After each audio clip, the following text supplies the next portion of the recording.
All right. Yep. I have 11:01 on one clock and 11 o'clock on the other.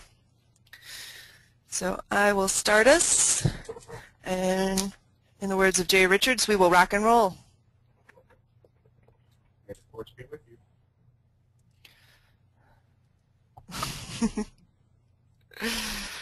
The broadcast is now starting. All attendees are in listen-only mode.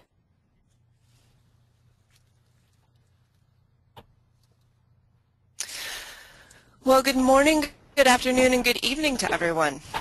We want to thank everybody for joining us today for our Denison webinar, Culture Change at Avaya, Creating Conversations for the Future. My name is Karen Luce, and I'm the Director of Learning and Development here at Denison Consulting, and I'm going to be your host for today's webinar. We're very happy today to have both Roger Gaston, Senior Vice President of HR at Avaya, and Steve Fitzgerald, Vice President of HR at Avaya. Quickly before we get started, I wanted to go over just a couple of technical things with you. We're going to present today for about 40 minutes, and then we'll use the remainder of our time to answer questions that are sent in by you, our audience members. On the right-hand side of your screen, you're going to see a control panel, and you can use that to send in your questions. We ask you to please send in your questions throughout the presentation rather than waiting for the end. This gives us some time to organize them and to really make the most of that question and answer session. We'll try to get through as many of the questions as we can, and we do apologize if we don't get to your specific question, but we'll make every effort to follow up with you after the webinar. I also wanted to let everybody know that a copy of today's webinar and the PowerPoint slides are going to be archived on our website later today, and we're going to email each of you once they are available. So now to get started, I'd like to introduce you to our speakers today. Roger Gaston, as I mentioned, is the Senior Vice President of Human Resources for Avaya. Roger is responsible for employee compensation and benefits, employee communications, workforce relations, organizational development and transformation, recruitment, talent management, and labor relations. It's a lot of stuff. And Roger is joined today by Steve Fitzgerald. He is the Vice President of Human Resources. Steve leads the workforce planning, HR M&A, leadership development, talent management, shared services, internal consulting, and Avaya's organizational effectiveness practice. Both Roger and Steve have had prominent roles in the culture work that has been taking place at Avaya over the last several years, and we're very happy to have them here to share their stories with us today. So without further ado, I'm going to turn the microphone over to Roger and Steve, and Roger is going to start us off. Welcome. Karen, thank you very much. It's great to be here with you in this webinar, and I'd also like to welcome everybody who has taken the time out of their day to join Steve and I, and we're looking forward to sharing some thoughts with you. So we've broken down our presentation into a couple sections. I'm going to tell you just a bit about Avaya and kind of level set the playing field in terms of where we have started this culture transformation that is going on at Avaya today and some of the dynamics behind it. So we are hopeful that for those who don't know Avaya, and we have a name that is not a prominent brand name, but comes from a very prominent background in terms of our history. So hopefully we'll be able to share some thoughts with you today through the next hour that will not only be enlightening but also helpful in all of your journeys as well. As you see on the screen, Avaya is a communications business. We're really the leader in unified communications around the globe. And we have a very rich history. We are a second-generation AT&T company.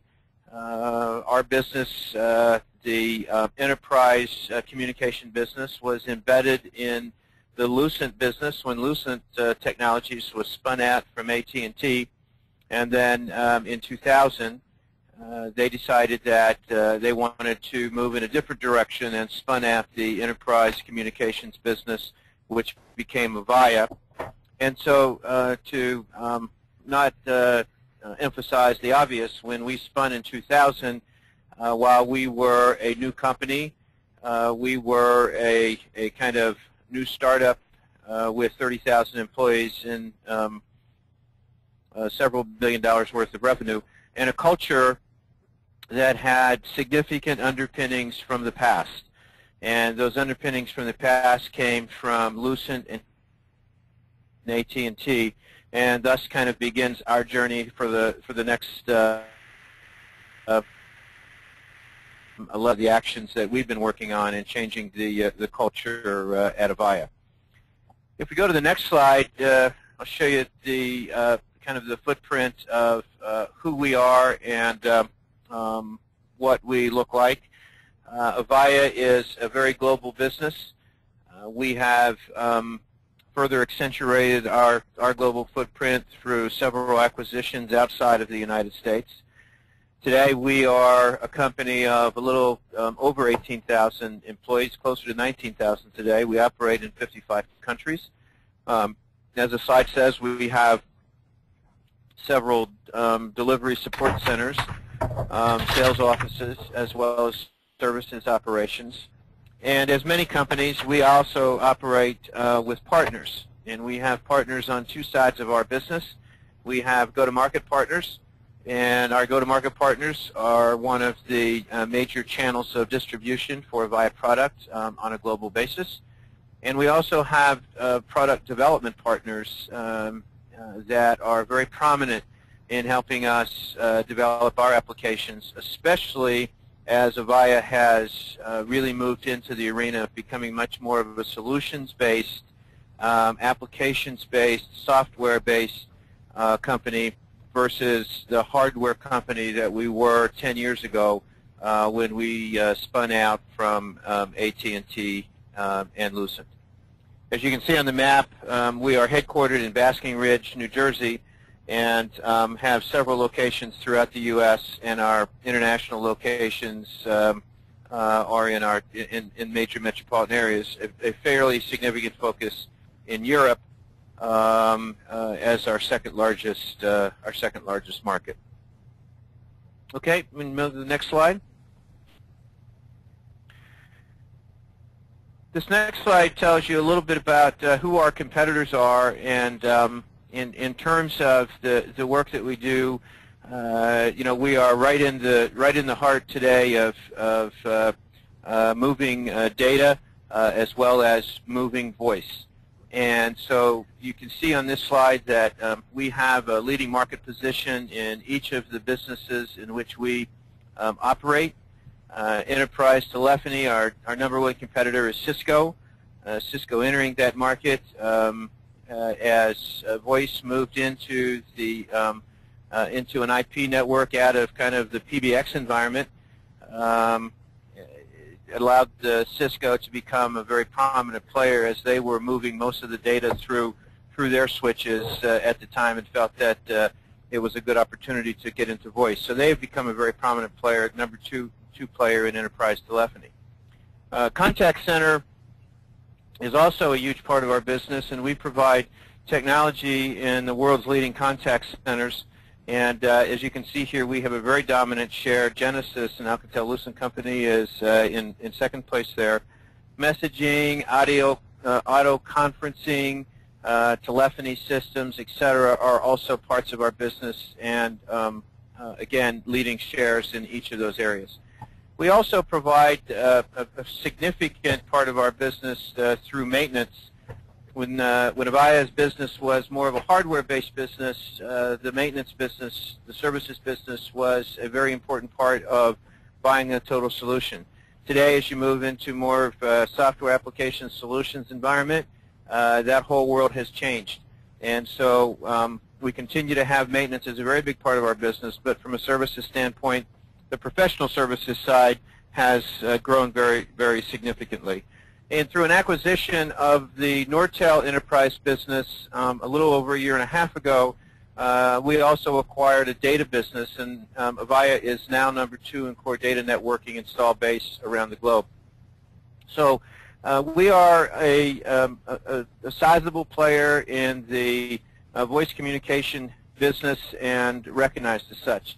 I give you this history because it's kind of very critical to the work that we have been doing over the last 3 to 4 years in changing the culture.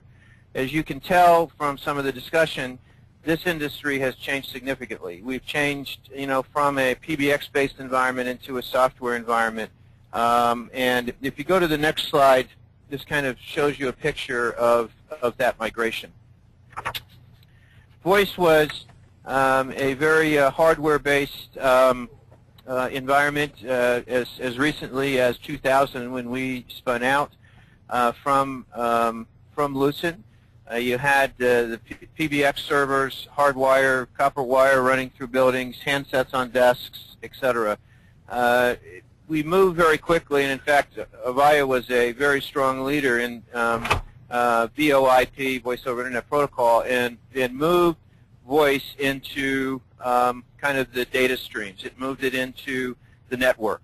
And so with that, provided an opportunity to us to do significantly more with voice than we've ever been able to do before, and thus was coined and born unified communications. The ability to, in a ubiquitous environment, keep you connected no matter where you are or how you work. And so that change and that switch was initiated in a significant way by Avaya and by Avaya technologists and engineers. Yet we were driving the technology, yet we were not so much driving the change inside of Avaya as we were to the outside world. And so thus a great need from a culture transformation became very apparent as we continued to move. We also had a very significant move inside the company around skills. And that also was a significant transformation and we continue to undergo. But as technology changes, so goes the need for skills at all levels of the company. And in today's environment, we've moved not from unified communications, but using unified communications as the underpinnings for business collaboration. And today, voice communications, video communications are all part of not just how do we share messages with others, but how do we use our communication capability to manage our businesses? And how can we collaborate with business leaders to provide products and services that help drive business decisions and help drive business results?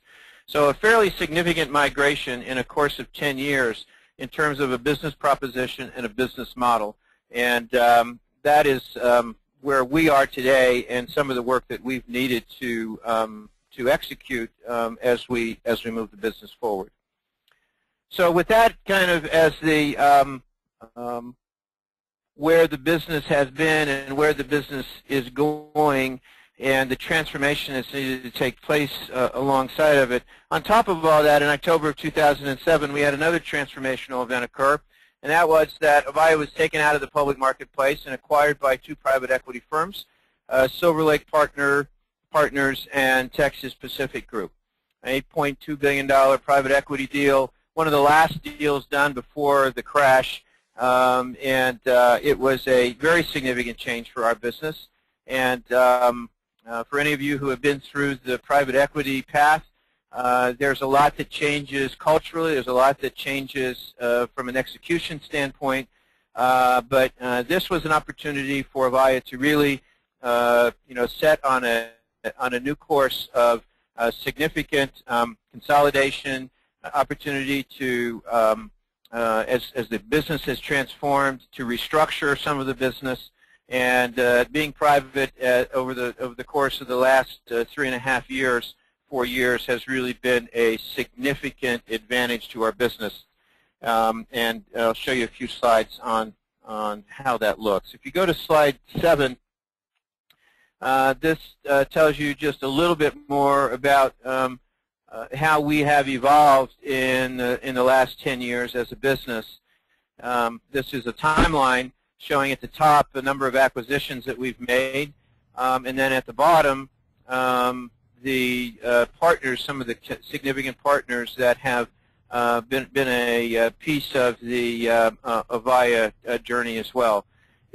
Along the top, most of these acquisitions have been technology acquisitions, and two of them, however, have been kind of market share acquisitions. In the middle, a company called Tenovus, a very large player in Germany, and they are in the small to mid-size marketplace throughout Germany, a little bit in a few other European countries, but it was a very significant acquisition at the time. One is a very German company, did not have any operations, of significance outside of Germany, and so all of a sudden we became much more global in the ways that we needed to manage our business, in the ways that we needed to manage a very significant workforce. It was a little over $1 billion acquisition with about 7,500 employees. At the end of that arrow is the Nortel Enterprise Solutions, and that is, again, a very significant acquisition that was made a little over a year and a half ago. Again, about a little over $1 billion of revenue and about 7,000 employees. This was a carve-out of the big Canadian communications company, Nortel, and we acquired the enterprise business. If you go to the next page, you can see all of the same players, both at the top and the bottom, but the timeline just shows you how we have kind of moved the business. And if you were to look at this page, this kind of typifies all of the change that has gone on in our business over the last 10 years that has caused significant transformation and a need for significant culture integration. And that really came to light over the last couple years. And so that's been the work that we've been trying to accomplish. And with that level set and background, I'm going to turn it over to my colleague, Steve Fitzgerald, to talk a little bit about the work that we've done. Steve? Thanks, Roger. I appreciate that. Folks, as I'm sure you have now a sense of, Avaya is a company that has encountered quite a bit of change, as many of you have, especially over the last 3 or 4 years. And in the last decade, as Roger has shown you, not only have we been spun off and withstood a fairly radical change in the technology in the space in which we compete, but we've also encountered things like going from being a publicly traded company to being privately owned.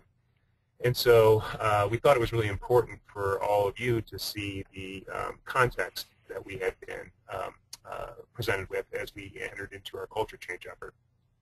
So what I'm going to spend some time here on in the next 15 minutes or so is taking you through how we addressed the challenge we had. And what you see on your screen now is a basic breakdown of the methodology that we applied. First of all, we thought it was important to identify where we wanted to end up. It's the old axiom that if you don't know where you're going, how do you know when you get there? And I do happen to think, having done culture change work in a variety of settings, that one of the real critical steps that, frankly, is often underappreciated is having that understanding of where you want to go. We'll talk more in a bit about that. Secondly, using a lot of the fine work of our partners at Denison, we have been assessing our culture and using some of our own tools to do that. And then, of course, closing the gap. This work started in late in 2007 and in early 2008. It's ongoing today. And what we'll do now is tell you a little bit about the journey and then share with you the results. So first of all, imagining that future state. You know, one of the realizations that we have is that, and I don't mean this in a disparaging way, regardless of the model, there are some very similar fundamental conclusions, particularly in given industries, about the type of culture that's needed in order to be successful. And, you know, you see depicted on the screen in front of you 4 different models, Goffey-Jones, the Bain model, and, of course, Denison in the bottom right. And they're all very useful in helping to determine where you want to go. And I guess the point that we've made with our teams is that while we're focusing on the Denison, the good news here is that if you look across these models, there are a lot of fundamental similarities about what it takes to be a successful growth enterprise, and I would stress the growth part, in the modern technology space, which is reassuring when you consider that it's a robust conclusion across different researchers. So what we did is we undertook some analysis back in 2008, first of all using Denison as our quantitative instrument, and I think most of you on the call are well familiar with the model, so I won't really go into the how it works. I think we all know it. But we assessed ourselves, and then we used qualitative methods like controlled focus groups, much like marketing departments would use, that have structured interviews with employees. We then reached out to departed employees to try and validate perceptions that our current employees had. We had used some tools called learning maps and had debrief sessions after them where we garnered a lot of very useful information. And observations. One of the things that happens when you're in the private equity space is there tends to be an infusion of new leadership talent. And so one of the really rich sources of information that I found was people coming into the company who had come from exemplary competitors who, after 3 or 4 months in the job, had really useful impressions about what was different and what was good different, what was bad different between the Avaya they were experiencing and their former companies. So we compiled all that information and used it to help us have a much better understanding of the current culture that we had. And what we did with that is we created this document that I'm scrolling up on the screen in front of you called the roadmap. And in short, these are the behaviors that we needed to add, more importantly than any others, in order to accomplish our business objectives. This is the stuff that we lacked. I am a behavioralist to a fault, for those of you into the psychology part of all this stuff, and fundamentally believe that at the end of the day what we're trying to do is get new normative behaviors widespread in a company that when you do culture change work. So if you're sitting there wondering yourself, Roger talked through the business conditions that Avaya is experiencing. What was it that they were trying to change? How are they trying to get people to behave differently? This was our roadmap. These are the behaviors that we wanted to see become much more abundant across the company. And as you can see, I don't think there's anything here that is earth-shatteringly different from what many other enterprises would focus on, but I think the part that is important is that this was our unique list. This came from a very quantitative and qualitative introspective look at ourselves, knowing where we had to go from a business standpoint, knowing what our strengths and weaknesses were, and deciding what we wanted to emphasize. So, what you see in front of you, of course, is the Denison Circumplex. This was our original one in 2008, done across about 13,500 employees. This was before the Nortel acquisition that Roger talked about.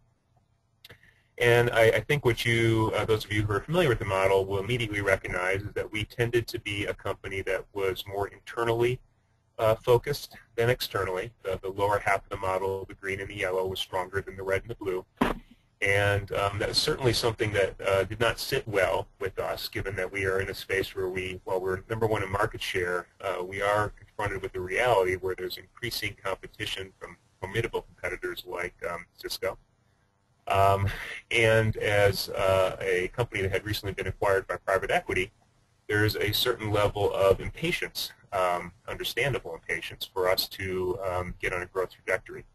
So part of the realization here using the Denison data is it validated our concern, if you think back to the roadmap data, that many of our strengths as a company from a culture standpoint would fall on the lower half of the Denison model, and we lacked the types of things that were the behavioral underpinnings of a growth company.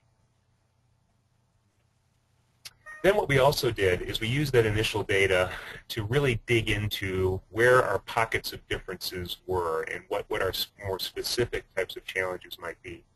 And what I've done on this slide is simply depicted for you one of those situations. It's a aggregate data across the company back in 2008 by level, and what you can see on the red quadrant, the mission quadrant, in the little box, is the differences in point of view between different segments of our company.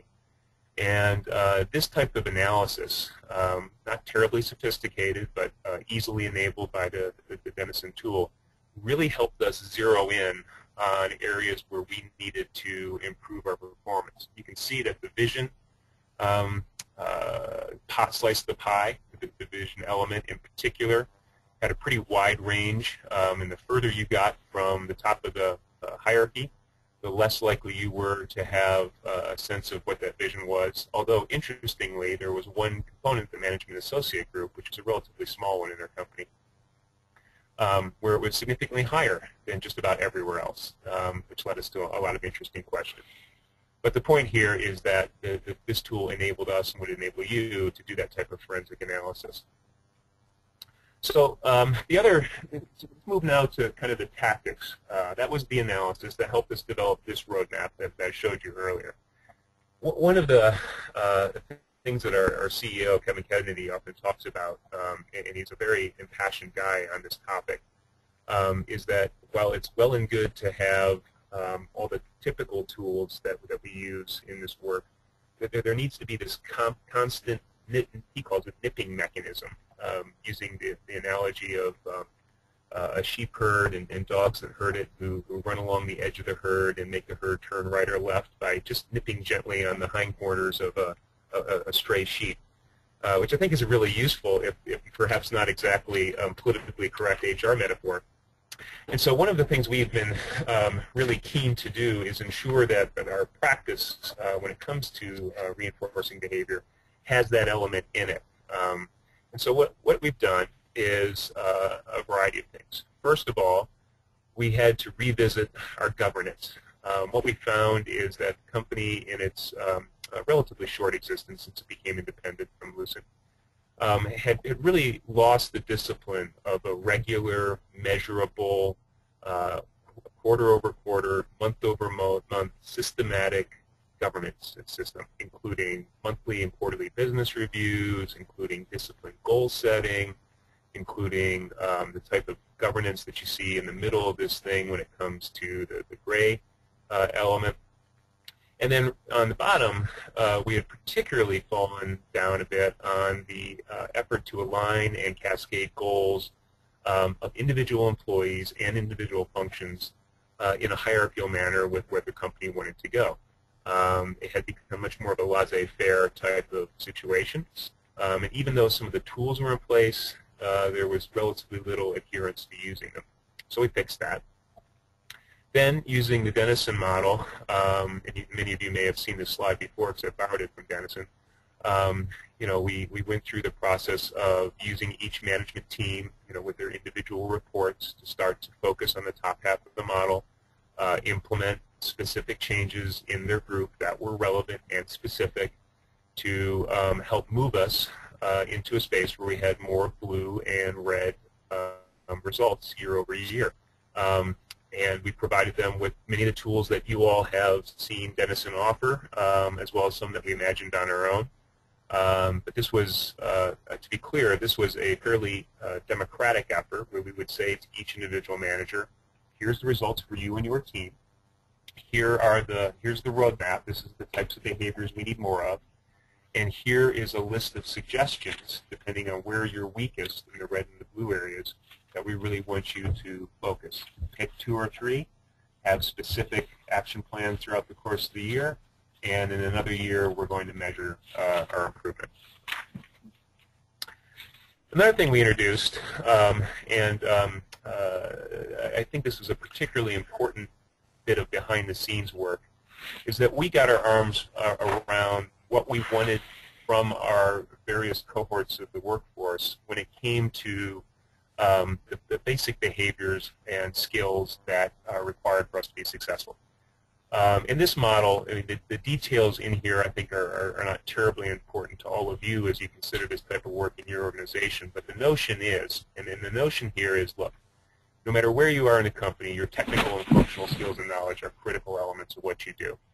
Then, as you rise in your influence in the organization, particularly as you move from being an individual contributor to being a manager, call that a people leader, a director in our parlance, more generically an organizational leader, or people that we consider to be executives who are vice presidents and above, we expect you to accumulate capabilities over time, and those are the darker green boxes that you see. And so if you are a people leader, you should be accumulating those things in the dark green box to add to the things that our individual contributors have, which in effect were the roadmap behaviors, so that by the time you become an executive, you have a much more robust list of competencies. And as we've all seen in the past, the things that make you successful way over there on the left in the model, while the foundation of your success when you become an executive, you've had to add an array of dramatically different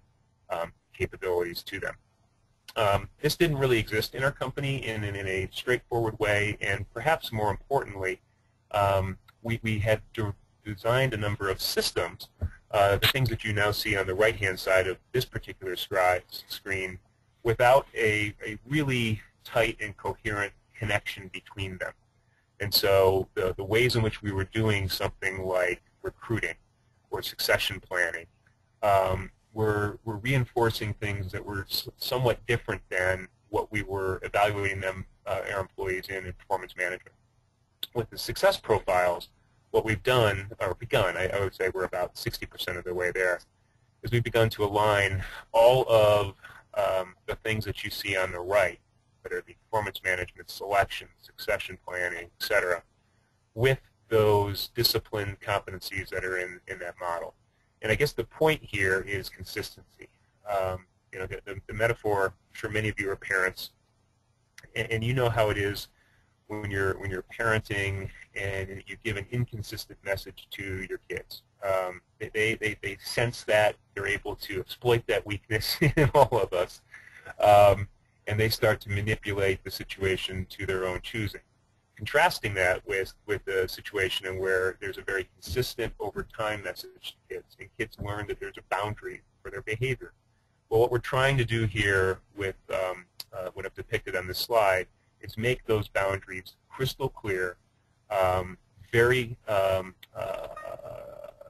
clear to the entire workforce, regardless of level, so that there is no question around what it is that we value most. And it's an important element, I think, really, if there's, I think Roger and I have talked about this before in other forums, there's a single slide that is the most important element of what we've done. It's this one. And again, for your context, what's in that building block model in all likelihood would be very different than what we've chosen to do. We've come up with a thing called the 5 conversations, which is our rubric for doing all this work on the right around alignment. The key point here is the alignment element. So let's talk a little bit about our journey. In 2008, as I showed you before, this was what our model looked like. And we had some very specific plans, as many people did, in 2008 about where we were going. But then, oops, you know, the best laid plans of mice and men often go awry.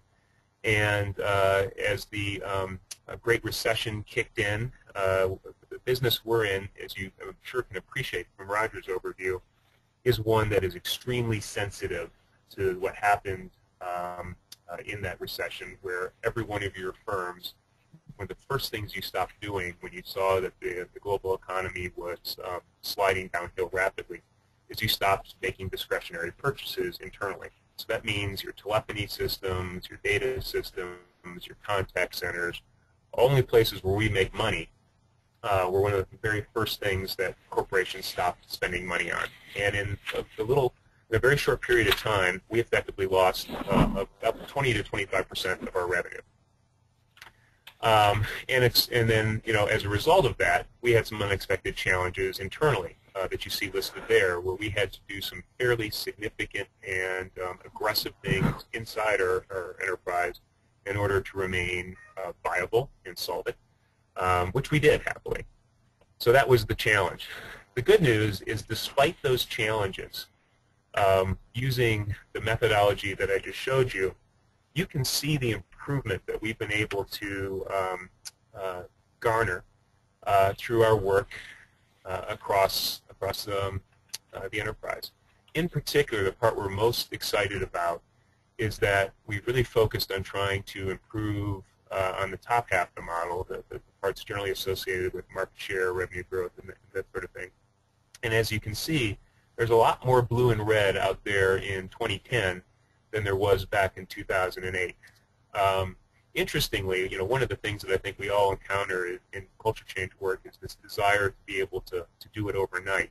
And every person I've talked to as a practitioner, every academician that I've met with around the world who does this work, they all kind of shrug and say, no matter what I've seen, it just seems to take a good 2 to 4 years, barring an absolute burning platform for a company to change its culture if it's at any scale at all.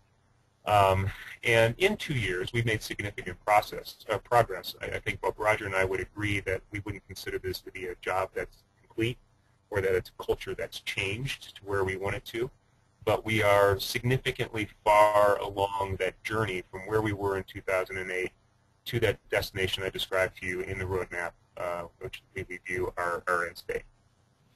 So what I'd like to do is turn it back to Roger, who's going to take you through a few slides here about some of the other results we've experienced so that you can see that there's a connection here between the Denison results and our business performance. Roger, to you. Great. Yep. Thanks, Steve. Well done. I'll just take you through a few slides because I think it's been as both Steve and I have shown you, it's been an interesting journey. If you think about the slides that Steve just showed starting in 2008, you go back to, in your mind, the timeline slide that I showed you. The change occurred at the time that, or we began to realize that at the time that we went private, that we needed to make significant change. We'd known that the business had been transforming, the skills needed to run our business had been transforming, the market was transforming, and that the technology was transforming. All of that from 2000 up to 2007, we knew and were making small strides at trying to change the culture along with that. We had this seminal event then in late 2007, early 2008, and that was this acquisition to take the business private. And with that, we knew that at that point we needed to make significant change in our culture, significant change in the way we looked at the business, and the work that Steve just described is the work that's happened at that point. The starting point for all of that was an event that we took all 18,000 employees through at the time that we went private. We took people through an inclusive exercise with some learning map technology to help them understand why we took the business private and what the future outlook was. Much of what we just described to you, we put into these metaphorical learning maps, and we took all 18,000 people through that in small groups of 10 around a table looking at the learning map in a very inclusive way. We got a lot of feedback about that from that group, and that's a lot of what started kind of us building this. Here's where our culture's been, this is where our culture needs to go, and was the fundamental basis for a lot of the work that Steve just described. So we've been through this interesting journey that has had many ups and downs throughout the way, some of which has been created by us and some of which has been created by the external environment. We've all been through that. And so it's a matter of perseverance, but we stayed true to the fundamentals and principles that Steve talked about in terms of the behavior sets. And I think that's kind of the big lesson for us, and that is that once we established what those behaviors were, staying true to those, staying true to a building block, using that behavior set, that roadmap that Steve showed you, to get us to where we are today. So what's it done for the business? This slide that is on the screen today gives you an impression. There's no specific numbers on here. The most important things are to look at the red arrows.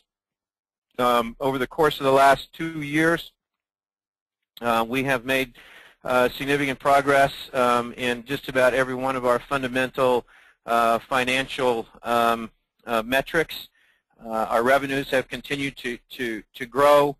After we went through a difficult time in 2008, we have continued to grow our revenues. We have been able to integrate the Nortel acquisition in a very positive way. Our gross margins, our EBITDA, or our profit factors have also continued to grow. Cash has been, of course, a very significant metric for us, especially being private. You see a bit of a staccato view of cash. Some of that has to do with interest payments, but at the end of the day, cash is clearly moving in the right direction, and we have opted and decided, if you go to the next slide, we have opted and decided to use cash for major restructuring activities. And you see in this slide the opportunity that being in a private environment has given us. In the last 3 years, we've taken almost $2 billion of savings out of our business. Of course, some of that's always low-hanging fruit. Others is much more difficult to get. But this has been also a part of that whole cultural transformation, ensuring that we don't leave any stones unturned, and that we created a cost environment that was indicative of the behaviors that we were trying to drive through the business around accountability, around performance, around delivering, around speed, etc. And you can see also in the slide how the overall spend in the base Avaya business before Nortel has come down over $1 billion in a 2-year period. And of course, as all of you know, in making those kind of changes, there's a lot of hard work involved there. But it's again, the message here is all kind of designed around these fundamental principles and the fundamental basics of changing the culture in the business, and therefore the results changing along with that. Going to the next slide, very busy slide. Really what we're trying to show you is that at a time that we were making significant change in the structure of the business, at a significant time we were taking costs out of the business, we were also investing in the business. And we try to use some icons on the people side of the business to kind of give a picture of what we're trying to do, so it's easy for employees to see. And we have, Steve showed you the 5 conversations rubric that we've used to kind of build this this activity out as he described. We've also used something that we've called our employee investment platform. And through this whole period of time, what started out internally as, and we believe that when you go through difficult times like we went through in that 2008-2009 period, one of the keys to employees staying engaged, one of the keys to employees not leaving the business is the pride that they have in the work that they do. And we initiated what we internally called Project Pride, and Project Pride was around this whole concept of investment platforms, in 3 investment platforms. One was investing in technology, one was investing in employees today, and one was investing in employees' futures. And we used that as kind of a driving force to let employees know that, yes, we are taking costs out of the business, however, we are investing more in our technology roadmaps. We've brought more products to market in the last 2 years than we ever have in the past. People should feel great about that. We introduced desktop video. We're the first company to have non-scheduled on-demand video at the desktop, and that is in the marketplace today. It is something that we have included employees in the major kickoff of that. We have a very broad distribution of this ADVD inside of our own company, so they get to use it and experience it.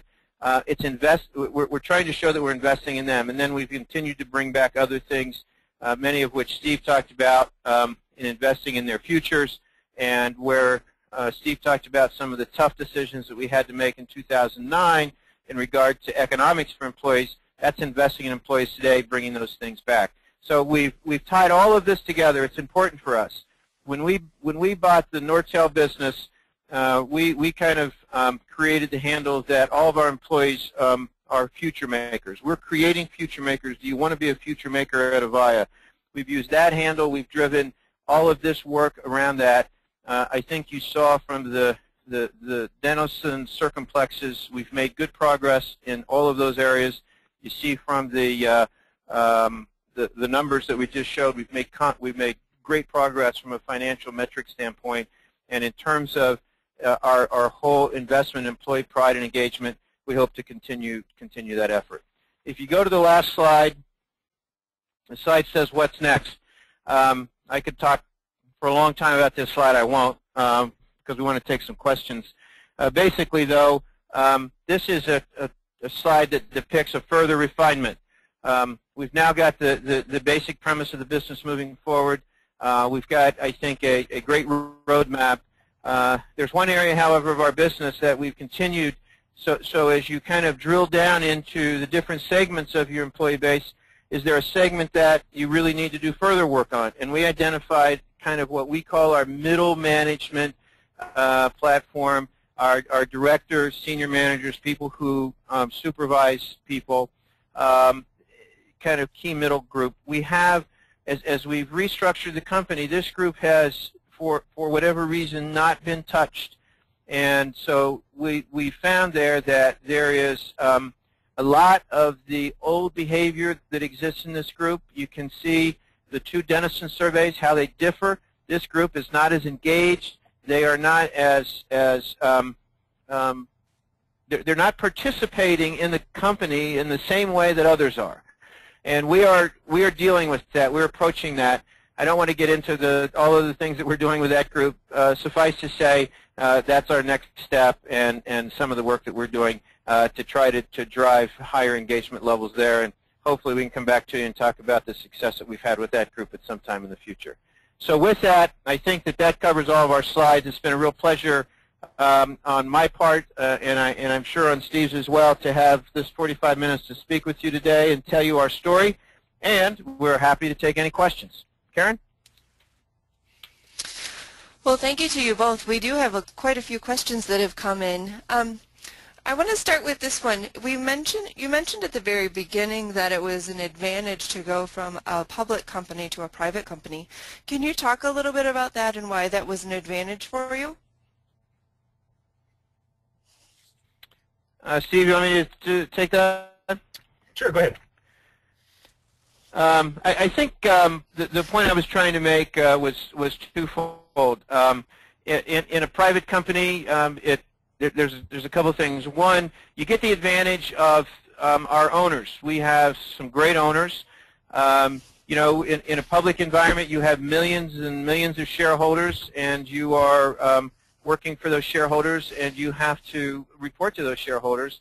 In a private environment, you have two shareholders. We had TPG and Silver Lake, and so we could talk to our shareholders and our owners directly. And they could be helpful, and they could give us input. Both of which have big portfolios.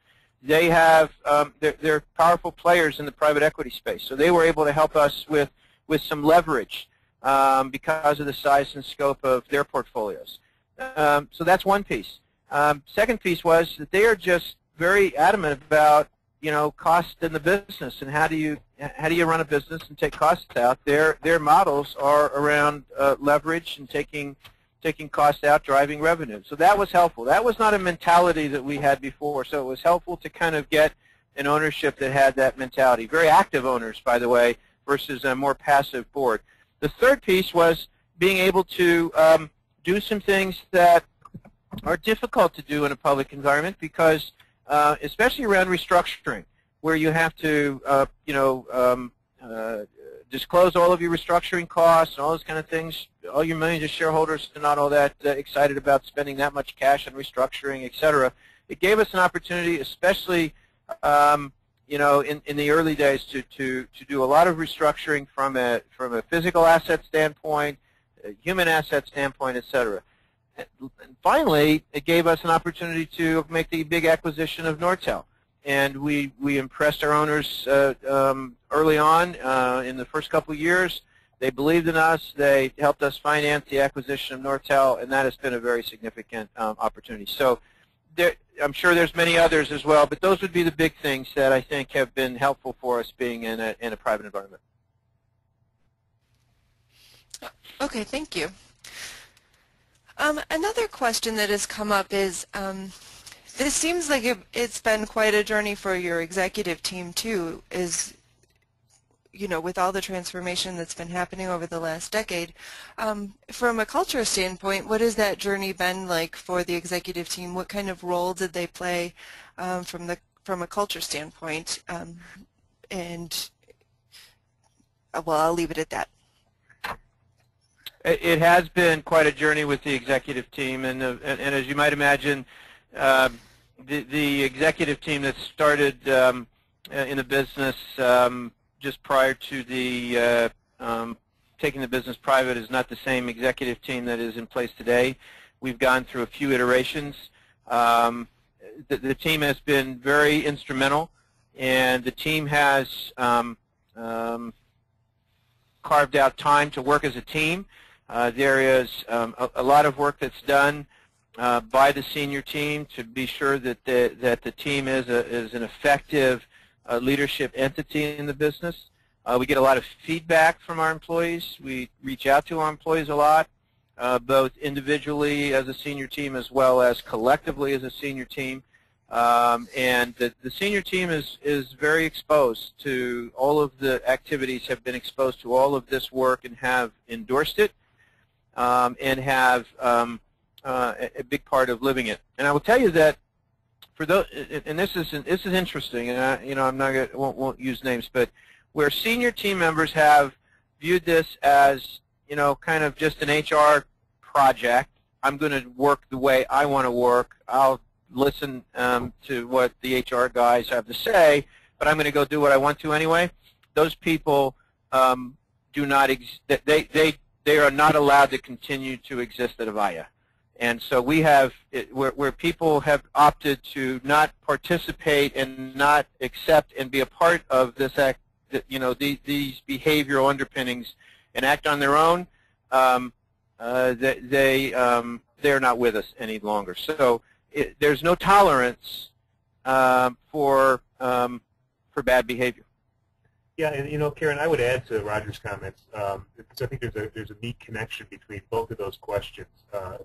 I don't think it's accidental that Silver Lake and TPG, you know, because they have a broad portfolio of companies and partners, have met many executives over time. I don't think there's any accident that they have been inclined to help us attract executive leaders who just fundamentally get the whole notion of you got to have the right people on the bus, and you've got to have a powerful and positive work culture in order to make money and to improve. That's what Silver Lake and TPG want this company to become a high-performing enterprise so that they can get a return on their investment in a short period of time as possible. And they know in a company that's a technology one that spends over half of its total expense on its people, that being the single biggest asset that we can leverage are those folks. So we haven't had to fight a battle, frankly, with one or two exceptions, as Roger pointed out, that battle ended rather quickly to get people's attention on this thing. That's great. That's really great to have that kind of support. I have a lot of questions around the behaviors that you created, and so there's a couple questions around what was your process both for creating those behaviors, coming up with those behaviors, and then for well, I don't want to use the word enforcing, but taking them out into the organization and encouraging them, empowering them within the organization? Well, if you recall the earlier slide where, and Roger even referred to it, we had a number of data points that we used to evaluate what was right and wrong about our culture. And starting with the learning map exercise right around the time of privatization, using the Denison tool, doing a lot of structured interviewing of employees, former employees, and then people who were new to Avaya, who had frames of reference from companies that we knew and respected with healthy cultures. We would go and I literally would mine our database, see who had joined us from company X, go to them and say, hey, some of the things that we think we need in more abundance, your company has a reputation for providing. Tell us what your impressions are. What's different here versus there, that sort of thing. So we were able to do the diagnosis that way. And then if you recall the slide about the various models, it's fairly well documented in the culture change literature that there are certain attributes, particularly in high growth technology enterprises, which is what we were interested in, because what we want to be, that are baseline when they are high performing. Now, if you use the Denison model, you look at the circumflex. If you are interested in Coffee and Jones from the character of the corporation, their Harvard Business Review stuff, they have a different way of describing that objective, but the behaviors or the outcomes are almost identical. And so, coupling that diagnostic work about how we were was our starting point, and then doing the work around using the models about where we wanted to go is how we got to the roadmap or the destination. And then it's really just a matter of coming up with the tactics to get you from one to the other. Roger, what would you add? No, I think, Steve, you've covered it well. I think that it was taking a lot of data and doing a few permutations around different, the behaviors. There were a few that we had that we threw out. It was testing, those behaviors with the senior management team, with middle managers, et cetera. And, it's not, you don't always hit it perfect the first time around, or can you just kind of prescribe what you think those behaviors ought to be. You have to go do some, kind of digging and understanding and getting into the where people are. We need to figure out what is it that we're starting from, and we did a lot of work around that to figure out, what is it that we're trying to overcome, and then where do we want to go? Because both of those things are part of the journey, and you have to understand, both sides. And for a long time in the middle of all of this, kind of the path to getting where you want to go is a little fuzzy. I mean, you kind of wonder, man, are we really making the kind of steps that we need to make? But if you stay true to the things that you're doing, you all of a sudden things begin to fall into place, and it's a very worthwhile path. But it's not just prescribing the behaviors. It's needing to go do some work around them to figure out what the right ones are. Yeah, and it sounds like really living them and modeling with them within the organization from top to bottom. So, well, we're almost at the top of the hour here. I wish that I could get to all the great questions that have been sent in by our audience, but unfortunately we're not going to be able to. I want to thank both Steve Fitzgerald and Roger Gaston for being with us. It was a great story, great webinar for us. We really appreciate you being with us today. Thank you both. For those of you listening, thank you. For those of you listening, if you have any questions or would like any follow-up, please feel free to give us at Denison a call, and we can share with you some more information, and we can pass on any questions you may have to our speakers today. And we wanted to thank you for joining us today. We're working on a couple of webinars for this summer around the topics of mergers and acquisitions, putting the final touches on getting some timing together for those. So if there are so watch your email boxes and the website, and we will send you some more information as soon as we have that available. So again, thank you to Roger and Steve, and to our listening audience. We really appreciate all of you being with us today, and we look forward to having you all on a future webinar. So thank you. Thanks, Karen. Bye-bye. All right, thank you. Bye-bye, everybody.